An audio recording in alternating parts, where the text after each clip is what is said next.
Dear students, good morning. നമ്മൾ ഇന്ന് discuss ചെയ്യാൻ പോകുന്നത് നിങ്ങളുടെ financial statement of joint stock company എന്നുള്ള ചാപ്റ്ററിലെ preparation of statement of changes in equity എന്നുള്ള ഒരു ഏരിയയാണ്. Preparation of statement of changes in equity. അതായത് ഇക്വിറ്റി എന്ന് പറഞ്ഞാൽ നമ്മുടെ ഷെയർ ഹോൾഡേഴ്സിൻ്റെ വെൽത്താണ് അല്ലേ. ഷെയർ ഹോൾഡേഴ്സ്, നമ്മുടെ യഥാർത്ഥത്തിലുള്ള ഇക്വിറ്റി ഷെയർ ഹോൾഡേഴ്സിന് അവരുടെ സമ്പത്തിന്, അവരുടെ ടോട്ടൽ വെൽത്തിനെയാണ് നമ്മളെന്ത് പറയുക, ഇക്വിറ്റി എന്ന് പറയാം.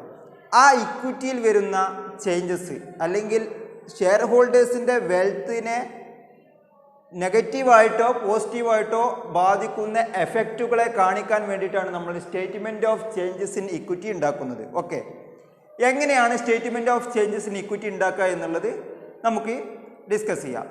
ഇതാണ് നിങ്ങളുടെ ടെക്സ്റ്റ് ബുക്കിലുള്ള ഒരു ക്വസ്റ്റ്യൻ ആണ്, ശ്രദ്ധിക്കുക.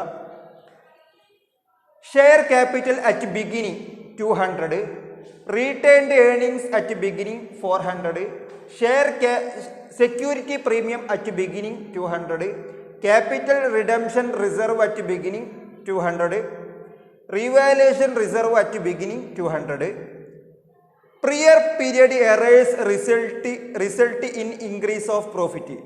Prior period errors result in increase of profit. അതായത് പ്രിയർ പീരിയഡ് എറർ എന്ന് പറഞ്ഞാൽ നമ്മൾ മുൻ വർഷങ്ങളിൽ അക്കൗണ്ട് ചെയ്യുമ്പോൾ സംഭവിച്ചിട്ടുള്ള എന്തെങ്കിലും തെറ്റുകൾ, ആ തെറ്റ് നമ്മൾ കറക്റ്റ് ചെയ്യുന്ന സമയത്ത് ഉണ്ടായ ഒരു ഇൻക്രീസ് ഓഫ് പ്രോഫിറ്റ്. അതായത് മുൻ വർഷങ്ങളിൽ എന്തെങ്കിലും ഒരു അക്കൗണ്ടിങ്ങിൽ വരുന്ന എററുകളാണ് പ്രിയർ പീരിയഡ് എററുകൾ എന്ന് പറയാം. ആ പ്രിയർ പീരിയഡ് എററിൻ്റെ ഭാഗമായിട്ട് വന്നിട്ടുള്ള പ്രോഫിറ്റിൽ വന്നിട്ടുള്ള ഇൻക്രീസ്, അതാണ് ₹20. അടുത്തത് changes in accounting policy result in increase of profit. അതായത് നമ്മുടെ ബിസിനസ് ഫോളോ ചെയ്യുന്ന അക്കൗണ്ടിങ് പോളിസിയിൽ നമ്മൾ മാറ്റം വരുത്തി, ആ മാറ്റം വരുത്തിയതിൻ്റെ ഭാഗമായിട്ട് നമുക്ക് ഉണ്ടായ ലാഭം. അതായത് നമ്മൾ നിലവിൽ പിന്തുടർന്നു കൊണ്ടിരിക്കുന്ന ഏത് അക്കൗണ്ടിങ് മെത്തേഡാണോ അല്ലെങ്കിൽ ഏത് പോളിസിയാണോ, ആ പോളിസിയിൽ നിന്ന് നമ്മൾ മാറ്റം വരുത്തുമ്പോൾ ചിലപ്പോൾ നമുക്ക് ചെറിയ ലാഭമോ നഷ്ടമോ ഉണ്ടാവോ. അങ്ങനെ സംഭവിച്ചിട്ടുള്ള ലാഭം, അതാണ് 40. അടുത്തത് net profit for the year 80. Okay, 80. ശ്രദ്ധിക്കുക, ഇതെല്ലാം ഇൻ ക്രോറിലാണ്, അതായത് കോടിയിലാണ്. കോടി അതായത് 200 കോടി, 400 കോടി, 200 കോടി, 200 കോടി, അങ്ങനെ 80 കോടി അങ്ങനെയാണ് വരുന്നത്. ഓക്കെ, അതേപോലെ ഈ സൈഡും ഇതിൻ്റെ ബാലൻസ് ആണിത്. Fair value changes of financial asset as available for sale. നമ്മുടെ കയ്യിൽ വിൽക്കാൻ വെച്ചിട്ടുള്ള ഫിനാൻഷ്യൽ അസറ്റുകൾ. ഫിനാൻഷ്യൽ അസറ്റ് എന്ന് പറഞ്ഞാൽ നമ്മുടെ ഷെയറുകളാകാം, ഡിബഞ്ചറുകളാകാം, അല്ലെങ്കിൽ പിന്നെന്താ വേറെ കമ്പനിയുടെ ബോണ്ടുകളോ, അല്ലെങ്കിൽ എന്ത് ചെയ്യാം, നമ്മളെ കയ്യിലുള്ള എന്തെങ്കിലും ഒരു ഫിനാൻഷ്യൽ അസറ്റ്, ആ ഫിനാൻഷ്യൽ അസറ്റ് നമ്മൾ വിൽക്കാൻ വെച്ചിട്ടുണ്ട്. അതിൻ്റെ ഫെയർ വാല്യൂ, അതായത് അതിൻ്റെ മാർക്കറ്റ് വാല്യൂ, അതായത് വിൽക്കാൻ വെച്ചിട്ടുള്ള വിലയിൽ, സെല്ലിംഗ് പ്രൈസിൽ വന്നിട്ടുള്ള മാറ്റത്തിൻ്റെ ഭാഗമായിട്ട് നമുക്ക് എന്ത് വന്ന് ഒരു ₹80 ഇൻക്രീസ് വന്ന്, ലാഭം വന്ന്. അടുത്തത് സ്വാഭാവികമായിട്ടും ചിലപ്പോൾ അല്ലേ, മാർക്കറ്റിൽ എപ്പോഴും വില കൂടിയും കുറഞ്ഞിങ്ങനെ ഇരിക്കുമല്ലോ. ഇപ്പോൾ ഗോൾഡിനൊക്കെ വില, ഇപ്പോൾ നമ്മളെ കയ്യിൽ ഇന്നൊരു ഒരു പവൻ ഗോൾഡ് ഉണ്ടെങ്കിൽ നാളെ ചിലപ്പോൾ അതിൻ്റെ വില കൂടുകയോ കുറയുകയൊക്കെ ചെയ്യും അല്ലേ. അതേപോലെ മാറ്റത്തിൻ്റെ ഭാഗമായിട്ട് ഉണ്ടായതാണ് 80 കോടി. Okay, revaluation gain on non current fixed asset. അതേപോലെ ഫിക്സ്ഡ് അസറ്റിങ്ങിലും ഇതേപോലെ റീവാലുവേഷൻ, നമ്മൾ റീവാല്യൂ ചെയ്ത സമയത്ത്, അതായത് കാലഘട്ടത്തിനനുസരിച്ച് വന്നിട്ടുള്ള ലാഭത്തിൽ വന്നിട്ടുള്ള ഗെയിന്. ഓക്കെ, 40. ഒരു എക്സാമ്പിൾ പറയുകയാണെങ്കിൽ നമ്മുടെ കയ്യിലുള്ള ഭൂമി, ഇപ്പോൾ നമ്മുടെ കയ്യിൽ 10 ലക്ഷം രൂപയുടെ ഭൂമിയുണ്ട്. അത് അടുത്ത വർഷം സ്വാഭാവികമായിട്ടും ആ ഭൂമിയുടെ വില നമ്മൾ ഒന്നും ചെയ്യാതെ തന്നെ 12 15 ഒക്കെ ലക്ഷം ആവും അല്ലേ, നമ്മൾ അടുത്ത കൊല്ലം വാല്യൂ ചെയ്യുമ്പോൾ. കാരണം അന്നത്തെ മാർക്കറ്റ് പ്രൈസിനനുസരിച്ച് കൂടിയിട്ടുണ്ടാകും. ഓക്കെ, അതാണ് റീവാലുവേഷൻ ഗെയിൻ. അടുത്ത effective proportion of upward change in fair value of hedge instruments. Hedge ഇൻസ്ട്രുമെൻസിൻ്റെ ഫെയർ വാല്യൂവിൽ വന്നിട്ടുള്ള ചേഞ്ച് അപ്വേർഡ് ചേഞ്ചാണ്, അതായത് കൂടിയൊക്കെയാണ്. ഓക്കെ, എത്രയാണ്? 20. അടുത്തത് actuarial gain on defined benefit plans. Actuarial gain എന്ന് പറഞ്ഞാൽ നമ്മുടെ സ്ഥാപനങ്ങൾ എംപ്ലോയീസിന് കൊടുക്കുന്ന പലതരത്തിലുള്ള ബെനിഫിറ്റ് പ്ലാനുകളുണ്ട്. പെൻഷൻ പോലത്തെ ബെനിഫിറ്റ് പ്ലാൻ, അതിലൂടെ ലഭ്യമായിട്ടുള്ള ഗെയിന്, അതിനാണ് നമ്മൾ ആക്ച്വറിയൽ ഗെയിൻ അറിയാം. എംപ്ലോയീസിനൊക്കെ കൊടുക്കുന്ന ഡിഫറൻ്റ് ആയിട്ടുള്ള ബെനിഫിറ്റ് പ്ലാനിൽ വരുന്ന ഗെയിനെയാണ് നമ്മൾ ആക്ച്വറിയൽ ഗെയിൻ എന്ന് പറയുക. അത് 20. ഡിവിഡൻഡ് പേയ്മെൻറ്റ്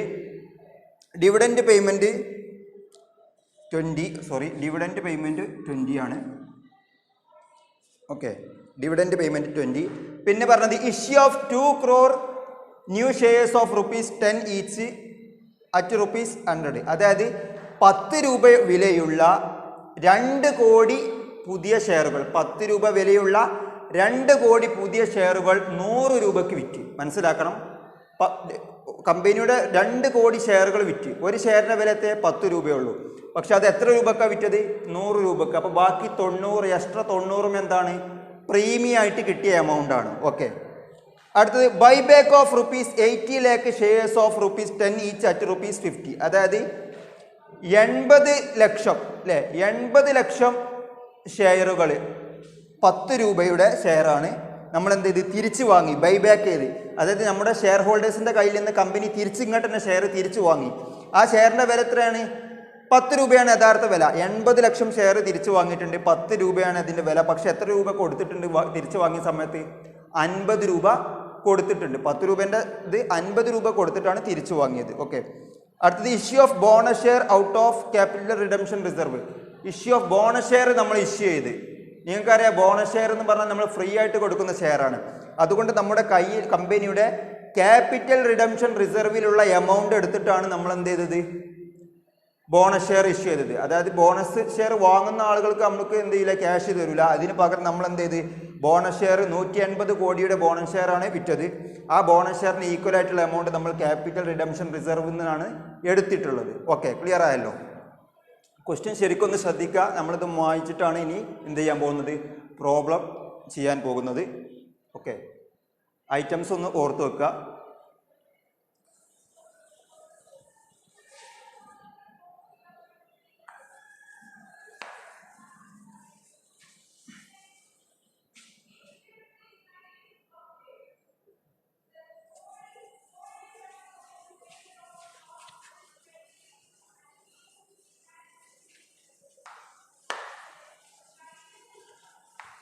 ശ്രദ്ധിക്കുക, ഇവിടെ നമുക്ക് എത്ര കോളം വരക്കണം എന്ന് ചോദിച്ചാൽ ആദ്യം ഒരു പെർട്ടിക്കുലേഴ്സ് കോളം വരക്കണം. ഓക്കെ, ഒരു പെർട്ടിക്കുലേഴ്സ് കോളം.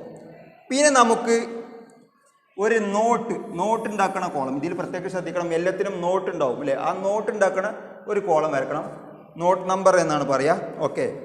പിന്നെ നമുക്ക് 6 കോളമാണ് വേണ്ടത്. എങ്ങനെ തീരുമാനിക്കുക? ഇപ്പം നിങ്ങൾക്ക് 5 ഐറ്റം തന്നിട്ടുണ്ട്. ഷെയർ ക്യാപിറ്റൽ അറ്റ് ബിഗിനിങ്, അതിനൊരു കോളം. ഓക്കെ. പിന്നെ റീറ്റെയിൻഡ് ഏണിങ്സ് അറ്റ് ബിഗിനിങ് തന്നിട്ടുണ്ട്, അതിനൊരു കോളം. പിന്നെ സെക്യൂരിറ്റി പ്രീമിയം അറ്റ് ബിഗിനിങ് തന്നിട്ടുണ്ട്, അതിനൊരു column. Capital redemption reserve at beginning, അതിന് ഒരു കോളം. പിന്നെ റീവാലുവേഷൻ റിസർവ് അറ്റ് ബിഗിനിങ്, അതിനൊരു കോളം. പിന്നെ അപ്പോൾ എത്രയായി? 5, 1, 2, 3, 4, 5 കോളായി. പിന്നെ ടോട്ടൽ ഇക്വിറ്റി എന്നുള്ള ഒരു കോളവും, ടോട്ടൽ ഇക്വിറ്റി എന്നുള്ള ഒരു കോളം. ഓക്കെ, അങ്ങനെയാണ് വരിക. എന്നിട്ട് എന്ത് ചെയ്യുക? ഐറ്റംസ് കൊടുക്കുക. പെർട്ടിക്കുലേഴ്സ്, നോട്ട് നമ്പർ, ഫസ്റ്റത്തത് ഷെയർ ക്യാപിറ്റലിൻ്റെ ഒരു കോളം. പിന്നെ റീറ്റെയിൻഡ് ഏണിങ്സിൻ്റെ ഒരു കോളം, റീറ്റെയിൻഡ് ഏണിങ്സ്. ഓക്കെ. പിന്നെ സെക്യൂരിറ്റി പ്രീമിയം, സെക്യൂരിറ്റി പ്രീമിയത്തിന് ഒരു കോളം. അടുത്തത് റീവാലുവേഷൻ സർപ്ലസ്, റീവാലുവേഷൻ സർപ്ലസിന് ഒരു കോളം. അതേപോലെ ക്യാപിറ്റൽ റിഡംഷൻ റിസർവ് CRR, അതിനൊരു കോളം. പിന്നെ നമ്മുടെ ടോട്ടൽ ഇക്വിറ്റി എന്നുള്ള ഒരു കോളവും. Okay, total equity. ശ്രദ്ധിക്കുക എങ്ങനെ ചെയ്യാന്ന് വെച്ചാൽ, ഫസ്റ്റ് നമുക്ക് എല്ലാത്തിൻ്റെയും ഓപ്പണിങ് എമൗണ്ട്, ബിഗിനിങ് എമൗണ്ട് തന്നിട്ടുണ്ടല്ലേ. അപ്പോൾ നമ്മൾ എന്ത് ചെയ്യുക? ഫസ്റ്റത്തെ ഇത് എ എന്ന് പറഞ്ഞാൽ ബാലൻസ് അറ്റ് ബിഗിനിങ്, എല്ലാത്തിൻ്റെയും ഓപ്പണിംഗ് ബാലൻസ് ചെയ്ത balance at beginning. Share capital എത്രയായിരുന്നു? 200 രൂപ അല്ലേ ബിഗിനിങ്. റീറ്റെയിൻഡ് ഏണിങ്സോ 400 കോടി, 200 കോടി, 400 കോടി. പിന്നെ സെക്യൂരിറ്റി പ്രീമിയം എത്ര ഉണ്ടായിരുന്നു? 200 കോടി. ക്വസ്റ്റ്യനിലേക്ക് നോക്കിയാൽ നിങ്ങൾക്ക് മനസ്സിലാവും. റീവാലുവേഷൻ റിസർവ് എത്ര ഉണ്ടായിരുന്നു? റീവാലുവേഷൻ സർപ്ലസ് 200 കോടി. ക്യാപിറ്റൽ റിഡംഷൻ റിസർവോ 200 കോടി. ടോട്ടൽ എത്ര? 600, 800, 1000, 1200 കോടി. 1200 കോടിയാണ് ടോട്ടൽ ഇക്വിറ്റി. ഇനി നമ്മൾ എഴുതേണ്ടത് രണ്ടാമത്തത് correction in prior period error. രണ്ടാമത് ഇതിൻ്റെ correction in prior period error. നമ്മൾ പറഞ്ഞിട്ടുണ്ടായില്ലേ അതിൽ ഒരു പ്രോഫിറ്റ് കൂടി എന്തിൻ്റെ ഭാഗമായിട്ട് പ്രിയർ പീരിയഡിൽ വന്നിട്ടുള്ള കറക്ഷൻ്റെ ഭാഗമായിട്ട് നമ്മുടെ പ്രോഫിറ്റ് കൂടി എന്ന് പറഞ്ഞിട്ടുണ്ട് അല്ലേ. പ്രിയർ പീരിയഡ് എറർ എന്ന് പറഞ്ഞാൽ മുൻകാല വർഷങ്ങളിൽ നമുക്ക് സംഭവിച്ചിട്ടുള്ള തെറ്റ് തിരുത്തിയതിൻ്റെ കറക്റ്റ് ചെയ്യുന്നതിൻ്റെ ഭാഗമായിട്ട് വന്നിട്ടുള്ള ലാഭം. അത് എവിടെ എഴുതുക? ഏത് ലാഭമായാലും എഴുതുക റീറ്റേൺഡ് ഏണിങ്സിലാണ് എഴുതുക. എത്രയാണ്? അത് 20 കോടിയാണ് ഉണ്ടായിരുന്നത്. പിന്നെ അതേപോലെ അടുത്തത് നമുക്ക് എഴുതേണ്ടത് അക്കൗണ്ടിങ് പോളിസികൾ. ക്വസ്റ്റ്യനിലേക്ക് നോക്കുക. Changes in accounting policy. Accounting പോളിസിയിൽ ചേഞ്ചസ് വരുത്തിയതിൻ്റെ ഭാഗമായിട്ട് നമുക്കൊരു 40 കോടിയുടെ ലാഭവും സംഭവിച്ചിട്ടുണ്ട്. ഓക്കെ, അപ്പം ഇതേ ഇൻക്രീസ് അവിടെ വരും, ടോട്ടൽ ഇക്വിറ്റിയിലും വരും 20ഉം 40ഉം. ഓക്കെ, നമ്മൾ എന്ത് ചെയ്യുക? ഇത് ടോട്ടൽ ചെയ്യുക. എത്ര? ഇവിടെ ഒന്നുമില്ല, നേരെ 200 തന്നെ. ഇവിടെ 460 അല്ലേ? 200 200 200 1260 അല്ലേ? 1260. ഇനി നമ്മൾ അടുത്തത് എഴുതാൻ പോകുന്നത് total comprehensive income. Total comprehensive income for the year. Total comprehensive income ആണ് നമ്മൾ എഴുതാൻ പോകുന്നത്. ടോട്ടൽ കോംപ്രിഹെൻസീവ് ഇൻകത്തിൽ നമ്മൾ ആദ്യം എഴുതേണ്ടത് നെറ്റ് പ്രോഫിറ്റ് ആണ്. Net profit for the year അല്ലെങ്കിൽ പ്രോഫിറ്റ് ഫോർ ദ ഇയർ എത്രയായിരുന്നു? 80 കോടിയായിരുന്നു പ്രോഫിറ്റ്. പ്രോഫിറ്റ് ഇതിൽ ഇതിൻ്റെ നേരെയാണ് എഴുതുക. സ്വാഭാവികമായിട്ട് പ്രോഫിറ്റ് അതിൻ്റെ ഭാഗമാണ്, നമ്മുടെ റീറ്റേൺഡ് ഏണിങ്സിൽ വരുന്നതാണ് അല്ലേ. പ്രോഫിറ്റിൽ നിന്ന് മാറ്റി വെക്കുന്ന തുകയാണല്ലോ റീറ്റേൺഡ് ഏണിങ്സ്. അതുകൊണ്ട് അത് എവിടെ വരിക? 80 എന്നുള്ളത് ഇവിടെ വരും. സ്വാഭാവികമായിട്ടും ആ ചേഞ്ച് എവിടെയും വരും? ടോട്ടൽ ഇക്വിറ്റിയിലും വരും. ഓക്കെ, മനസ്സിലായല്ലോ. ഞാൻ ഈ ബോർഡ് മേലുള്ള ഐറ്റംസ് വായിക്കുകയാണ്. ഇനിയുള്ളത് നമ്മൾ ഇതിൻ്റെ ബാക്കിയായിട്ടുള്ള ഐറ്റംസ് ആണ് എഴുതുന്നത്. ഓക്കെ, ഇതാണ് ഈ ടോട്ടൽ കോംപ്രിഹെൻസീവ്. ഇവിടെ ഡി ഉണ്ട്, അതായത് റീസ്റ്റേറ്റഡ് ബാലൻസ് എന്നാണ് ഇതിന് പറയുക. റീസ്റ്റേറ്റഡ് ബാലൻസ് ഇത് എഴുതാൻ മറന്നതാണ്, സോറി. റീസ്റ്റേറ്റഡ് ബാലൻസ് എന്ന് പറഞ്ഞാൽ നിലവിലുള്ള ബാലൻസ് നമ്മൾ മാറ്റിയില്ലേ, ഇത് രണ്ട് വന്നപ്പോൾ മാറ്റിയിട്ടുള്ള ബാലൻസ് ആണ് ഇത്. ഓക്കെ, അതാണ് ഡി. ഇനി നമ്മൾ ഇ ആണ് എഴുതാൻ പോകുന്നത്. ഇ ആണ് total comprehensive income for the year. അതിൽ ഫസ്റ്റത്തെ നെറ്റ് പ്രോഫിറ്റ് എഴുതി. ഇനി ബാക്കിയുള്ളത് എങ്ങനെ വരും നമുക്ക് നോക്കാം. ഓക്കെ, ഞാൻ ഐറ്റംസ് വായിക്കാണ്.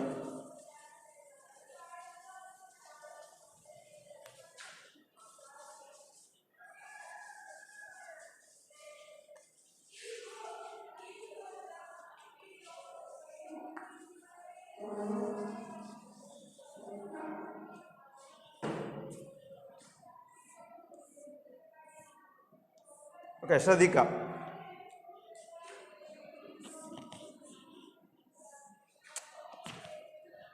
സോറി, ഇതിൻ്റെ ആവശ്യമില്ലല്ലോ. നമുക്ക് നോക്കാം എവിടെ വരെ എഴുതിയത്? നെറ്റ് പ്രോഫിറ്റ് വരെയാണ് എഴുതിയത്. ഇനി നമുക്ക് അതിൽ എഴുതാനുള്ളത് revaluation of non current asset ആണ്. Revaluation of non current asset മനസ്സിലാക്കുക. Revaluation of non current asset, നമ്മുടെ നോൺ കറൻറ്റ് അസറ്റ്, ഇപ്പോൾ ഭൂമിയോ ലാൻഡോ ബിൽഡിങ്ങോ എന്തെല്ലാം അത് എന്തോ ആവാം, അത് നമ്മൾ റീവാല്യൂ ചെയ്ത സമയത്ത് നമുക്കൊരു ലാഭം കിട്ടിയിട്ടുണ്ട്. അത് സ്വാഭാവികമായിട്ട് ഇതിൻ്റെ നേരെ എഴുതുക. റീവാലുവേഷൻ്റെ ഭാഗമായിട്ട് വന്ന ലാഭം എവിടെ എഴുതുക? ഇവിടെ റീവാലുവേഷൻ അസറ്റിലാണ് എഴുതുക. എത്രയായിരുന്നു എമൗണ്ട്? 40 കോടിയായിരുന്നു. സ്വാഭാവികമായിട്ടും ആ ചേഞ്ച് എവിടെയും വരും? നമ്മുടെ ടോട്ടൽ ഇക്വിറ്റിയിലും വർദ്ധിക്കും. ഓക്കെ, അടുത്തതോ changes in fair value of financial asset. Financial അസറ്റിൻ്റെ ഫെയർ വാല്യൂയിൽ തന്നിട്ടുള്ള മാറ്റം അതും ഇവിടെ വരും. അതായത് നമ്മൾ ഫിനാൻഷ്യൽ അസറ്റിൻ്റെ വാല്യൂ, മാർക്കറ്റ് വാല്യൂ ചേഞ്ച് ചെയ്ത് നമ്മൾ വിൽക്കാൻ വെച്ചിട്ടുള്ള ഫിനാൻഷ്യൽ അസറ്റ് ഇനി ഫിനാൻഷ്യൽ അസറ്റ് ഹെൽഡ് ഫോർ സെയിലാണ് അല്ലേ. ഫിനാൻഷ്യൽ അസറ്റ് വിൽക്കാൻ വെച്ചിട്ടുള്ളത് ഇനി അതെന്ത് ചെയ്ത് അതിൻ്റെ വില കൂടി. എത്ര കൂടി? 80 കോടി കൂടി. അതും എവിടെ വരിക? റീവാലുവേഷനിൽ. കാരണം എന്താ? വാല്യൂവിൽ വരുന്ന ചേഞ്ചാണ്. റീവാലുവേഷനിൽ വരുന്നത് എന്താ വെച്ചാൽ നമ്മൾ ആ അസറ്റിൽ ഒരു മാറ്റവും വരുത്താതെ തന്നെ കാലഘട്ടത്തിനനുസരിച്ച് സ്വാഭാവികമായിട്ടും അസറ്റിൻ്റെ വില കൂടും അല്ലേ. നമ്മളെ കയ്യിലുള്ള ഗോൾഡിന് ഇനി 2-3 വർഷം കഴിയുമ്പോൾ വില കൂടും, കയ്യിലുള്ള ഭൂമിക്ക് വില കൂടും. അങ്ങനെ വില കൂടുന്നതിനെയാണ് നമ്മൾ ഈ റീവാലുവേഷൻ എന്ന് പറയുക. അതൊക്കെ ഈ റീവാലുവേഷൻ സർപ്ലസിലാണ് വരിക. Okay, revaluation surplus. 80 കോടി. പിന്നെ സെയിം ഇതേപോലെ എഫക്റ്റീവ് പ്രപ്പോർഷൻ അടുത്തത് effective proportion in fair value of hedge ഇൻസ്ട്രുമെൻറ്റ്സിലെ ഹെഡ്ജ് ഇൻസ്ട്രുമെൻസിൻ്റെ ഫെയർ വാല്യൂയിൽ വന്നിട്ടുള്ള ചേഞ്ച് അതെത്രയായിരുന്നു? 20 കോടി. സ്വാഭാവികമായിട്ടും അതും റീവാലുവേഷനിൽ തന്നെ വരിക. ഓക്കെ, അതും എവിടെ മാറ്റം വരും? ടോട്ടൽ ഇക്വിറ്റിയിൽ മാറ്റം വരും. ഇതൊക്കെ നമ്മുടെ ടോട്ടൽ ഷെയർ ഹോൾഡേഴ്സിൻ്റെ ടോട്ടൽ ഇക്വിറ്റി കൂടുന്ന സാധനങ്ങളാണ്. അതേപോലെ അടുത്തതാണ് ആക്ച്വറിയൽ ഗെയിൻസ്. നമ്മൾ നേരത്തെ പറഞ്ഞിട്ടുണ്ട് പെൻഷൻ പോലത്തെ ബെനിഫിറ്റ് പ്ലാനിൽ വരുന്ന ഗെയിന്. ഓക്കെ, ആക്ച്വറിയൽ ഗെയിൻസിലെ ആക്ച്വറിയൽ ഗെയിൻസ് എവിടെ വരിക? അതും ഇവിടെ തന്നെ വരിക. ഓക്കെ, 20 കോടി. അങ്ങനെ അതും എവിടെ വരും? ടോട്ടൽ ഇക്വിറ്റിയിൽ മാറ്റം വരുത്തും. ഇനി നമ്മൾ എന്ത് ചെയ്യും? അത് ബാലൻസ് ചെയ്യും. ടോട്ടൽ കോംപ്രിഹെൻസീവ് ഇൻകം എന്ന് പറഞ്ഞാൽ എവിടെയുള്ളൂ? ടോട്ടൽ കോംപ്രിഹെൻസീവ് ഇൻകം നമ്മളെ നെറ്റ് പ്രോഫിറ്റ് നമ്മൾ കഴിഞ്ഞ വായിച്ചതാണ്. അവിടെ എഴുതിയിട്ടുണ്ടായിരുന്നു 80 കോടി പ്ലസ് 120, 200, 220, 240 അല്ലേ? സോറി, നെറ്റ് പ്രോഫിറ്റ് 80 ഇവിടെ അല്ല. നെറ്റ് പ്രോഫിറ്റ് റീറ്റേൺഡ് ഏണിങ്സിലാണല്ലോ നമ്മൾ എഴുതിയിരുന്നത്. അപ്പോൾ റീറ്റേൺഡ് ഏണിങ്സ് എത്ര വരും? 80 കോടി വരും. ഫസ്റ്റത്തെ നെറ്റ് പ്രോഫിറ്റ് നമ്മൾ റീറ്റേൺഡ് ഏണിങ്സിലാണ് എഴുതുന്നത്. റീറ്റേൺഡ് ഏണിങ്സ് 80 കോടി വരും. ബാക്കിയുള്ളത് എത്ര? 20, 40, 120, 160. 160 കോടി ഇവിടെ വരും. ടോട്ടൽ ഇവിടെ എത്ര വരും? 240 വരും. ടോട്ടൽ 240 വരും.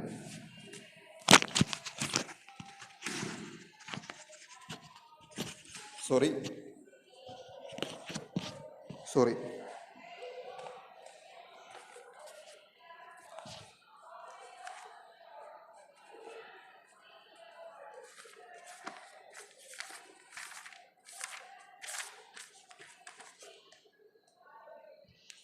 ടോട്ടലി 240 വരും അല്ലേ? ടോട്ടൽ 240 വരും.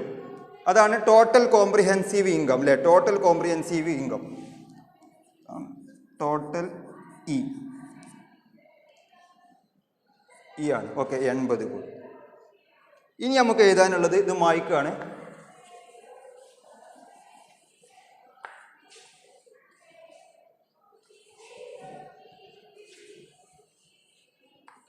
ഇനി നമുക്ക് എഴുതാനുള്ളത് ടോട്ടൽ കോംപ്രിഹെൻസീവ് ഇൻകം കഴിഞ്ഞാൽ എഫ് ആണ്. അതായത് ട്രാൻസാക്ഷൻ വിത്ത് ഷെയർ ഹോൾഡേഴ്സിനുള്ള ട്രാൻസാക്ഷൻസ്. ഷെയർ ഹോൾഡേഴ്സായിട്ട് നേരിട്ട് നടത്തുന്ന ട്രാൻസാക്ഷൻ. അതായത് ഷെയർ ഇഷ്യൂ ചെയ്യുക, ഷെയർ അവരെ കയ്യിൽ നിന്ന് തിരിച്ചു വാങ്ങുക അല്ലേ? ഷെയർ കയ്യിലുള്ള ആളുകളാണല്ലോ ഷെയർ ഹോൾഡേഴ്സ്. അവർക്ക് ഷെയർ കൊടുക്കുക, ഷെയർ തിരിച്ചു വാങ്ങുക, ഷെയർ കയ്യിലുള്ള ആൾക്കാർക്ക് അവരെ ഡിവിഡൻഡ് ലാഭവിഹിതം കൊടുക്കുക. അതുപോലെ ഷെയർ ഹോൾഡേഴ്സായിട്ട് നേരിട്ട് നടത്തുന്ന ട്രാൻസാക്ഷനാണ് നമ്മൾ എഴുതാൻ പോകുന്നത്. ഫസ്റ്റത്തെ എന്താണ്? ഫസ്റ്റത്തെ നമ്മൾ ഡിവിഡൻഡ് ഇഷ്യൂ ഉണ്ട് അല്ലേ? 20 കോടി അല്ലായിരുന്നോ ഡിവിഡൻഡ് ഇഷ്യൂ ഉണ്ട്? എത്ര കോടിൻ്റെ? 20 കോടി. ഓക്കെ, ഡിവിഡൻഡ് ഇഷ്യൂ ചെയ്യുന്ന സമയത്ത് നമ്മുടെ ബിസിനസ്സിൻ്റെ വെൽത്ത് കുറയല്ല ചെയ്യുക. നമ്മൾ ഷെയർ ഹോൾഡേഴ്സിന് ഡിവിഡൻഡ് കൊടുക്കുകയാണ് അല്ലേ? നമ്മുടെ ലാഭത്തിൽ നിന്നാണ് ഡിവിഡൻഡ് എടുത്ത് കൊടുക്കുക. ലാഭവിഹിതം എവിടുന്ന് എടുത്ത് കൊടുക്കുക? ലാഭത്തിൽ നിന്ന്, അതായത് റീറ്റേൺഡ് ഏണിങ്സിൽ നിന്നാണ് എടുത്ത് കൊടുക്കുക. അപ്പം 20 കോടി ഇവിടെ കുറയും അല്ലേ? 20 കോടി ഇവിടെ കുറയും. അതേപോലെ എവിടെയും കുറയും? ഇവിടെയും കുറയും. ടോട്ടൽ ഇക്വിറ്റിയിലും കുറയും. അടുത്തത് എവിടെ വരും? ഇനി നമ്മൾ പറയേണ്ടത് ഓൾക്ക് നമ്മൾ 2 ഇഷ്യൂ ഓഫ് ന്യൂ ഷെയർ അല്ലേ? പുതിയ ഷെയർ ഇഷ്യൂ ചെയ്യുന്നുണ്ട്. ഇഷ്യൂ ഓഫ് ന്യൂ ഷെയർ ഉണ്ട്, പുതിയ ഷെയർ ഇഷ്യൂ ചെയ്യുന്നുണ്ട്.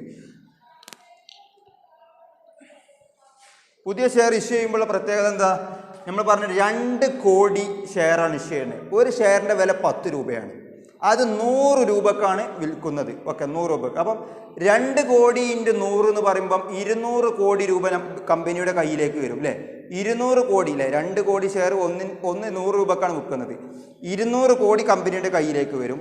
അതിൽ യഥാർത്ഥത്തിൽ ആ ഷെയറിന് വില എത്ര ഉള്ളൂ? 100 രൂപയില്ല, 10 രൂപയുള്ളൂ. അപ്പം 2 കോടി ഇൻറ്റു 10, 2 കോടി ഷെയറാണുള്ളത്. ഒരു ഷെയറിൻ്റെ യഥാർത്ഥ വില 10 ആണ്. 2 കോടി ഇൻറ്റു 10 എന്ന് പറഞ്ഞാൽ 20 കോടി. ആ 20 കോടി നമ്മൾ എവിടെ എഴുതും? ഷെയർ ക്യാപിറ്റലിൽ എഴുതും. ഓക്കെ, 20 കോടി ഷെയർ ക്യാപിറ്റൽ. ബാക്കി 180 കോടി എവിടെയാണ് വരിക? Security premium. ബാക്കി 180 കോടിയും എവിടെയാണ്? സെക്യൂരിറ്റി പ്രീമിയമാണ്. മൊത്തത്തിൽ 200 കോടി എവിടെ വരും? ഇക്വിറ്റിയിൽ വരും. അതായത് 200 കോടിയാണ് ഷെയർ ആയിട്ട് വരുന്നത്. എങ്ങനെ? 2 കോടി ഷെയർ, ഒരു ഷെയറിന് 100 രൂപ വെച്ചിട്ട്. ഓക്കെ, ആ 200 കോടിയിൽ 20 കോടി ഷെയറിൻ്റെ ഒറിജിനൽ വിലയും ബാക്കി 180 കോടി പ്രീമിയം ആയിട്ട് കിട്ടുന്നതുമാണ്. ഓക്കെ, ഇനി ബൈബാക്ക് കുറച്ച് ഷെയർ നമ്മൾ തിരിച്ചു വാങ്ങുന്നുണ്ട്. എത്ര? 80 ലക്ഷം ഷെയർ അല്ലേ? ബൈബാക്ക് ഓഫ് ഷെയർ ഉണ്ട്. 80 ലക്ഷം ഷെയറാണ്. ഒരു ഷെയറിൻ്റെ വില എത്രയാണ്? 8 കോടിയാണ് അല്ലേ? 8 കോടി. അപ്പോൾ അത് എവിടുന്ന കുറക്കും? നമ്മളെ ഷെയർ ക്യാപിറ്റലിൽ നിന്ന് കുറക്കും ഞാൻ. കാരണം അല്ലേ, അതായത് നമ്മൾ അവരുടെ ഷെയർ തിരിച്ച് വാങ്ങുകയാണ് അല്ലേ? അവരെ ക്യാഷ് തിരിച്ച് അങ്ങോട്ട് അവരൊക്കെ വാങ്ങിയ ക്യാഷ് തിരിച്ച് കൊടുത്തുകൊണ്ട് ഷെയർ ഇങ്ങോട്ട് തന്നെ തിരിച്ച് വാങ്ങുകയാണ്. അപ്പോൾ ആ 8 കോടി ഇവിടെ ക്യാപിറ്റലിൽ നിന്ന് കുറയും. ഓക്കെ, 8 കോടി കുറയും അല്ലേ? അതേപോലെ എവിടുന്നും കുറയും? റീറ്റെയിൻഡ് ഏണിങ്സ് ഒന്നും കുറയും. ശ്രദ്ധിക്കണം, 80 ലക്ഷം 50 രൂപ കൊടുത്തിട്ടാണ് നമ്മൾ എന്ത് ചെയ്യണത്? തിരിച്ചു വാങ്ങുന്നത്. ശ്രദ്ധിക്കണം, 50 ലക്ഷം കൊടുത്തിട്ടാണ് എന്ത് ചെയ്യണത്? തിരിച്ചു വാങ്ങുന്നത്. ഓക്കെ, അപ്പം 80 ലക്ഷം രൂപ, അതന്നെ 80 ലക്ഷം ഷെയറുകൾ 50 രൂപ വെച്ചിട്ടാണ് തിരിച്ചു വാങ്ങുന്നത്. അതായത് 40 കോടി അവർക്ക് തിരിച്ചു കൊടുക്കേണ്ടി വരും. പക്ഷെ ഒറിജിനൽ ആ ഷെയറിന് എത്ര വിലയുള്ളൂ? 10 രൂപ വെച്ചേ വിലയുള്ളൂ. 50 രൂപ വിലയില്ല, 10 രൂപ വെച്ചേ വിലയുള്ളൂ.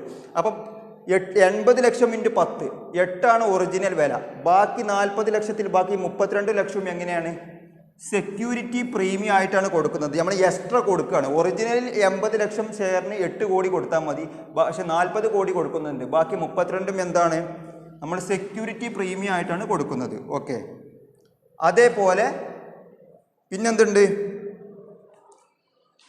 ടോട്ടൽ അതേപോലെ നമ്മൾ പറയുന്നുണ്ട് ആ പിന്നെ 40 കോടി നമ്മൾ എവിടെ എഴുതണം? ടോട്ടൽ ഇക്വിറ്റിയിൽ എഴുതണം. എങ്ങനെയാണ് 40 കോടി? 8 കോടി, ശ്രദ്ധിക്കുക ഇവിടെ അല്ല, കോളം മാറിയതാണ്. 8 കോടി ഇവിടെ എഴുതി, 8 32. എങ്ങനെയാണ്? 8 കോടി അതിൻ്റെ ഒറിജിനൽ വില, 32 കോടി പ്രീമിയം. അങ്ങനെ ടോട്ടൽ 40 കോടി നമ്മൾ എടുത്തു കൊടുക്കുന്നുണ്ട്. ഓക്കെ, ബ്രാക്കറ്റിലാണ്, നമ്മളെ കയ്യിൽ നിന്ന് പൈസ അങ്ങോട്ട് പോവുകയാണ്. ഓക്കെ, അടുത്തത് മൂന്നാമത്തത് issue of bonus share. Issue of bonus shares. Bonus share നമ്മൾ ഇഷ്യൂ ചെയ്യുന്നത് എത്ര കോടിൻ്റെ ആണ്? 180 കോടി രൂപേൻ്റെ ബോണസ് ഷെയർ ആണ് ഇഷ്യൂ ചെയ്യുന്നത്. അതുകൊണ്ട് ഷെയർ ക്യാപിറ്റൽ എത്ര കൂടും? 180 കോടി കൂടും. പക്ഷെ നമുക്ക് ക്യാഷ് ആയിട്ടല്ല വരുന്നത്, ഫ്രീ ആയിട്ടാണ് ബോണസ് ഷെയർ കൊടുക്കുക. പകരം 180 കോടി നമ്മൾ എവിടുന്ന് എടുക്കുന്നുണ്ട്? നമ്മുടെ ക്യാപിറ്റൽ റിഡംഷൻ റിസർവ് നിന്ന് 180 കോടി കൊടുക്കുന്നുണ്ട്. എങ്ങനെ മനസ്സിലായി? നമ്മുടെ പിന്നെ ക്വസ്റ്റ്യനിൽ പറഞ്ഞിട്ടുണ്ട് issue of bonus share out of capital redemption reserve 180 കോടി എന്ന്. അപ്പോൾ ക്യാപിറ്റൽ റിഡംഷൻ റിസർവ് നിന്ന് 180 കോടി കുറയും ചെയ്യും. ഇവിടെ ഷെയർ ക്യാപിറ്റൽ 150 കോടി കൂടും ചെയ്യും. അതാണ് നമ്മൾ ടോട്ടൽ ചെയ്യേണ്ടത്. ടോട്ടൽ എഫ് എത്രയാണ്? 192.